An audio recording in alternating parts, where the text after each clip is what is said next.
ज़ेर ज़मीन सैकड़ों फीट गहराई में मौजूद अनोखा होटल कहाँ है?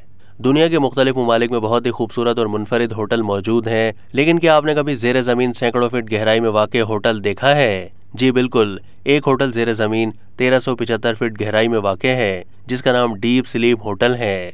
इस होटल को दुनिया में सबसे ज़्यादा गहराई में मौजूद होटल करार दिया गया है, जो शुमाली वेल्स के इलाके में खोला गया है। ये होटल नॉर्थ वेल्स में सुनोडोनिया पहाड़ियों के नीचे एक मतरूक कान में कायम किया गया है। इस होटल में 5 कैबिन मौजूद हैं और वहाँ हफ्तावार तातील की शब रहने का मौका फराहम किया जाता है। यहाँ तक पहुँचने के लिए लोगों को पहले एक सीढ़ी के जरिए मतरूक कान की गहराई में जाना होता है। नीचे जाने का सफ़र 1 घंटे में तय होता है और इस दौरान अमले का एक फ़र्द उस जगह की तारीखी तफसीलात से आगाह करता है। नीचे उतरने के लिए लोगों को हेलमेट, लाइट और दीगर हिफाजती सामान फराहम किया जाता है और सफ़र का इख्तिताम एक आहीनी दरवाजे पर होता है, जिसके पीछे होटल के कमरे मौजूद हैं। इस मुनफरिद होटल में एक रात क़याम का किराया 350 से 550 पाउंड्स है और हर कमरे में 2 अफराद रह सकते हैं।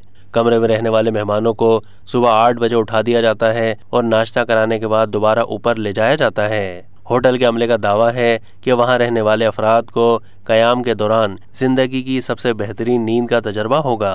अब तक के लिए इतना ही। मज़ीद मालूमात के लिए डेली जंग के यूट्यूब चैनल को सब्सक्राइब कीजिए।